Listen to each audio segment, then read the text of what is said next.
Welcome. We will start with some basic questions and then go in detail. First question: what is operational qualification and what are the other key qualification stages? OQ or operational qualification proves equipment works across all ranges.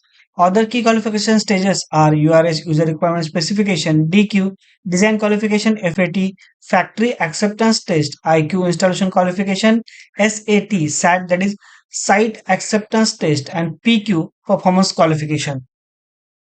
What is operational qualification or OQ? OQ is the documented process of verifying that equipment, systems, or instruments operate according to their approved operational specifications throughout the anticipated operating ranges. Very important question: what are the key elements of OQ in pharma?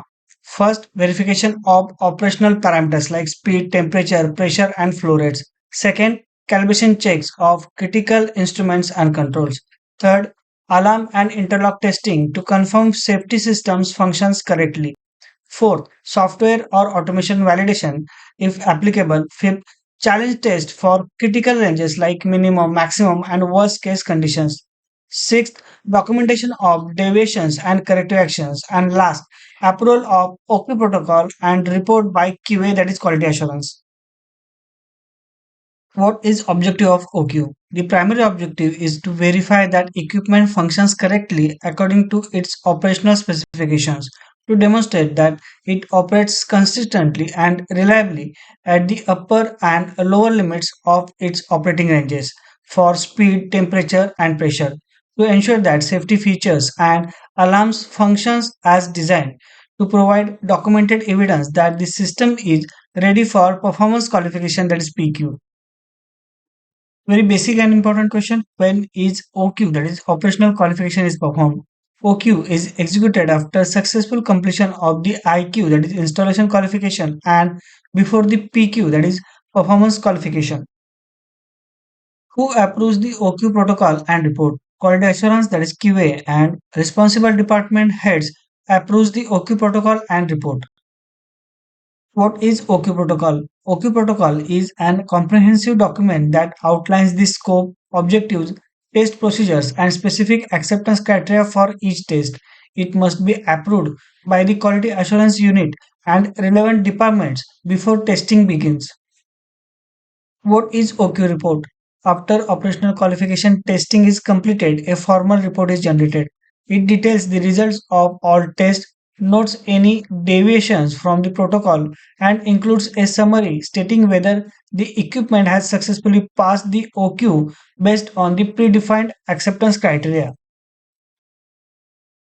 Should operational SOP is effective during operational qualification? Great answer is yes. Relevant operational SOPs should be effective and approved during operational qualification to ensure testing is performed under controlled and standardized conditions. Reference guideline UGMP Annex 15 and WHO TRS 937. Very important question: which key parameters are typically challenged during OQ or operational qualification? Parameters such as temperature, pressure, speed, flow, alarms, interlocks, and control logic are challenged at minimum, nominal, and maximum ranges. Reference ICH Q7 section 12.4. What documents must be available before starting OQ? Approved OQ protocol, calibration certificates, SOPs, equipment manuals, IQ completion report, and risk assessment shall be available before starting of OQ. Reference WHO TRA, that is Technical Report Series number 937 Annex 4. Why is calibration verification important during OQ? Calibration verification ensures that all critical instruments are accurate and reliable, supporting valid test results. Reference guideline UGMP Annex 15, Section 3.5. How are alarms and interlocks verified in OQ? Alarms and interlocks are verified by intentionally simulating abnormal conditions to confirm system responses and safety features. Reference guideline FDA's process validation. How are deviations handled during OQ? Deviations are recorded, investigated, and resolved before OQ is approved. Impact assessment and corrective actions are documented.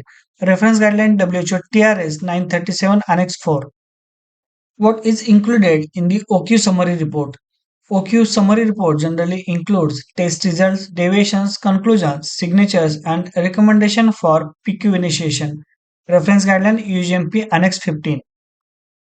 Very frequently asked question, what is the difference between IQ, that is installation qualification, and OQ, operational qualification? IQ, that is installation qualification, verifies installation as per design, while OQ, operational qualification, verifies operational functionality under defined conditions. Reference guideline UGMP Annex 15. What role does risk assessment play in OQ? Risk assessment helps to identify critical parameters and determine the depth of testing required. Reference guideline ICH Q9, Quality Risk Management. What happens after successful completion of OQ? After successful completion of OQ, equipment is released for PQ, that is performance qualification, and routine operation ranges are defined. Reference guideline UGMP Annex 15. Which documents typically used in OQ? Below is the list of typically used documents in OQ. The documents are approved OQ protocol, equipment operation manuals, calibration certificates, test data sheets, OQ summary report, and deviation and change control records. Very important question, what acceptance criteria generally followed for operational qualification? Equipment should operate smoothly at all defined parameters. Safety interlocks and alarms should respond accurately. Control systems must work as intended without errors, and reproducible results should be obtained during repeated tests. One more very important question, what are the key qualification stages in the pharmaceutical industry? You can refer below table for stage description and reference guideline. The key stages are preparation and protocol approval, verification of prerequisites, functional and control test, challenge testing of critical parameters, data recording and deviation handling, and finally summary report and approval. Which regulatory guidelines referred for operational qualification in the pharmaceutical industry? WHO TRS 937 Annex 4, UGMP Annex 15, US FDA's guidance, and ICH Q7 are the commonly referred regulatory guidelines for operational qualification in the pharmaceutical industry. Don't forget to like, comment, and share. Subscribe to channel for more informative videos related to our pharmaceutical industry.